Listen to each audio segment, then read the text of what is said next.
I had to sit here in front of you and defend our people against Israeli genocidal mindset and genocidal aggression. I have read the Charter of Likud. I'm sure you did. Why you don't talk about that? Leave it to us. Hamas is a Palestinian issue. Okay. But first time we had this conversation, you and I disagreed almost on everything. How about we agree? We have been. No. Hang on. Let me respond. Okay. I agree. Okay. Welcome to BoldLenz. Just last night, Professor Husam Zomlet debunked not only the shallow myths surrounding Hamas, but also exposed the fallacy of this entire moral quandary.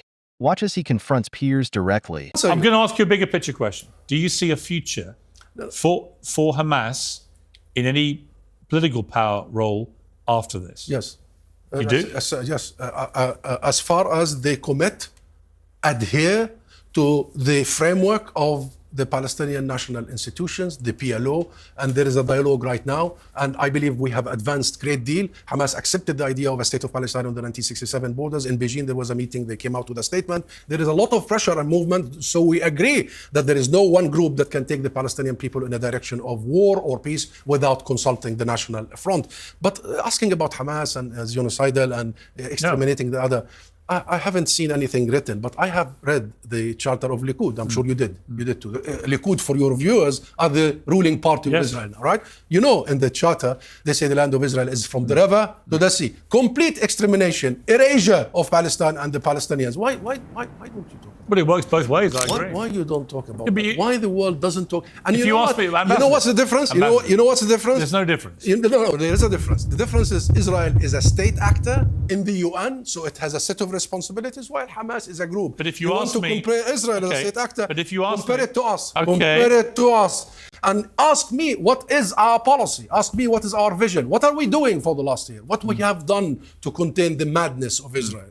That's the question. So Hamas's charter said deviate this. And Hamas's charter, original charter, the complete destruction of Israel as an essential condition for the liberation of Palestine and the establishment of a theocratic state based on Islamic law. I don't know where did you get that from. That's the original charter. Who sent it to you? And we are not talking about this. Hamas or any other Palestinian faction, they must be part of our national institutions. How can we not talk about based on our acceptance as per the Palestinian national equilibrium, national consensus, that what we are after is the end of Israel's occupation that began in 1967, the establishment of a sovereign, independent Palestinian state on that land with Jerusalem as its capital, resolving the issue of Palestinian refugees in accordance with international law, respecting their right to go back to their homes and farms, and respecting international legality. Let me respond. Anybody who agrees with that and with our commitment is absolutely welcome. Let me respond. Leave it to us. Leave it to us. Hamas is a Palestinian issue. Okay. But why aren't we discussing all the Israeli Kahanist groups in the government now? Hamas is not in government.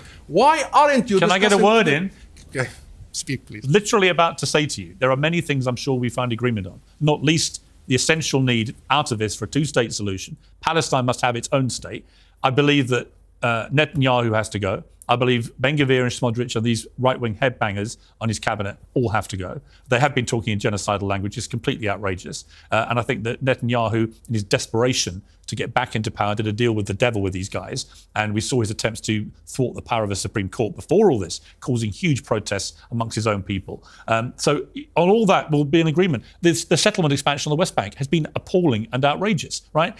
On proportionality in Gaza, it's gone way too far, is my belief. But one of the things I won't agree with you about is that I think that on October the 7th, Hamas, by the scale of what they did and the glee that they showed in the way they did it, in that moment, they abrogated their right to have any power coming out of this. And I'm surprised that you, as the ambassador to the UK, think that they should have some power coming out of this. Well, I told you that they are part of the Palestinian people. And at one point, dialogue is happening right now.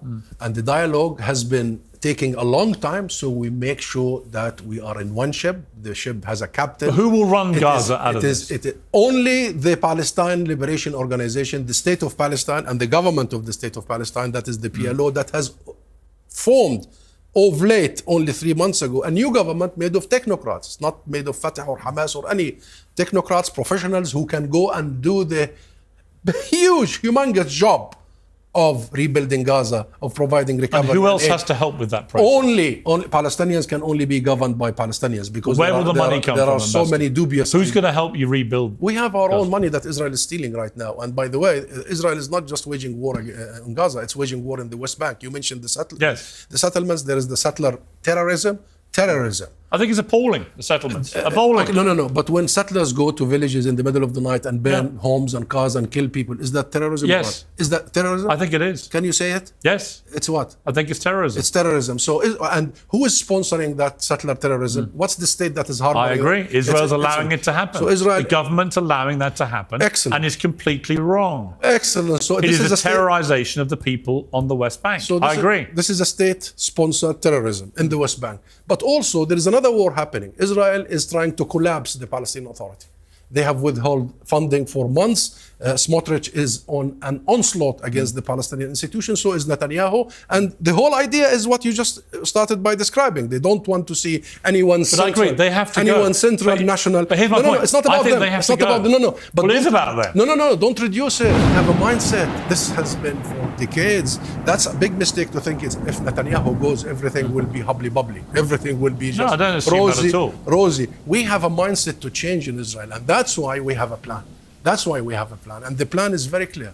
Number one, accountability, because we want to make sure that never, ever this will happen again. We need to see war criminals behind But bars. how do you guarantee Hamas won't do what they did again? They've already said they want to. Accountability. And what we need Who to to? do with the full force of the international law. We have courts, we establish courts together to make sure no one will get away with murder. What did you feel about? What did you feel? Let me bring in don't Lebanon. don't block. I've only got about 5 more minutes. Okay. I want to ask you about Lebanon, right? And what's been happening there with their attacks on Hezbollah, the pager attacks with the walkie-talkies, and then the subsequent attacks to take out the leadership.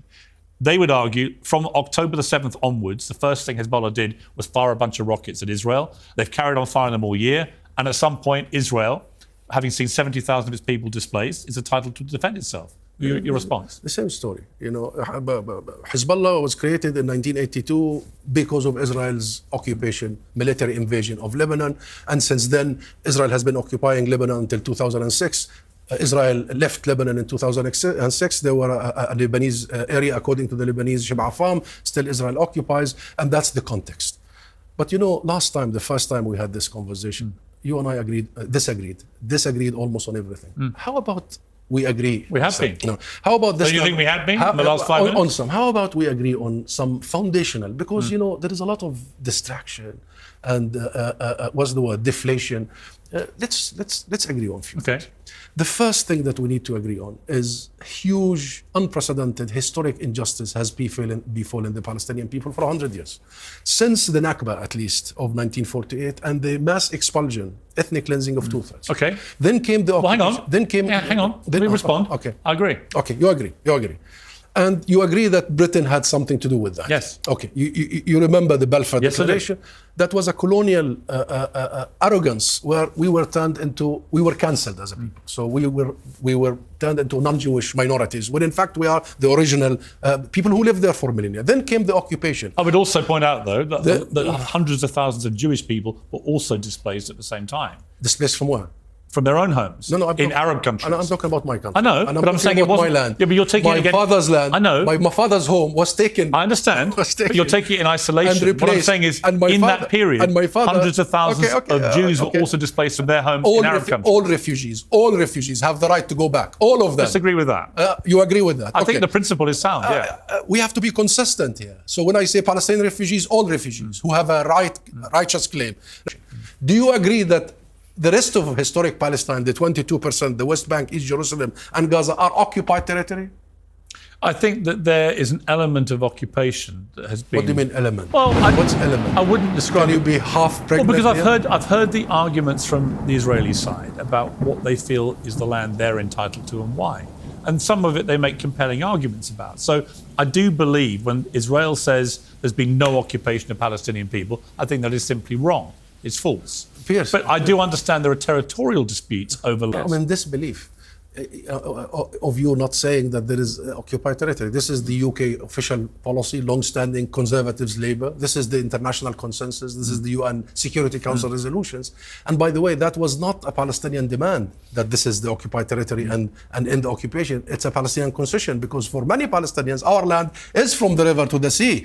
However, we accepted international legitimacy that the occupation only began in 1967. And this is a historic process of a colonial project. We're not going to discuss it now. But there is military occupation, right? And part of that military occupation is suppression, subjugation, apartheid, because we don't have the same rights like they do. We don't vote like they do. They control our life. You should have the same rights. Okay, we don't have the rights. So within this context, I really want to allow me, you've asked me many questions, and please answer me. I've got to wrap it up. So. Okay, but within this context, what do you think we should do? What should we be doing? Well, I think that... How can we react to this? How can we resist this? How can we defend ourselves? Not with terrorism. Okay. With what? Tell me. Spell it out. Not by pouring thousands of terrorists over a border and butchering everyone. I didn't say with not. With what? It's a good question. With what? No, I want you to tell me. I don't know the answer. Ask any other nation that were occupied. Ask the Algerians when France occupied them and colonized them. Ask the South Africans. You know what I honestly believe about these things? Do we have the right to resist? Do we have the right to resist? Let me answer you like this. I remember the troubles in Northern Ireland and people saying it was intractable, it could never be resolved, that it was too deep, it had gone generational, and people had lost too many people on both sides. They would never get peace. And what did it in the end were people who were genuinely great leaders at the time. Tony Blair, Bill Clinton, Mitchell in America, and others came together and they just went at it until they found peace. Good. Right? And we did that. So my point is, it can be done, but I honestly believe the way it gets done is through inspirational leadership. We did that. And Yasser Arafat brought all of us to a peace process. And then he walked away. No, he didn't. Yes, he did. Come on. I've interviewed Bill Clinton about this. Come on. Bill Clinton said the biggest, the saddest thing of his whole tenure was that he had the deal and Arafat walked away. That's not true. A year later, an Israeli killed Yitzhak Rabin, and then that bullet did an extremist did it. That bullet did not just kill Yitzhak Rabin; it killed the whole peace process. Yes, I agree. And then Israel has undermined. But Arafat did walk away from the deal. But that's not true. That is not true. He was not offered what the minimum Palestinians Bill would Clinton accept told me he and was. what the maximum we could offer. Clinton has capitulated the Israelis. I'm only wrapping you up because I have Ehud Barak, who was the former Prime Minister of Israel, waiting patiently.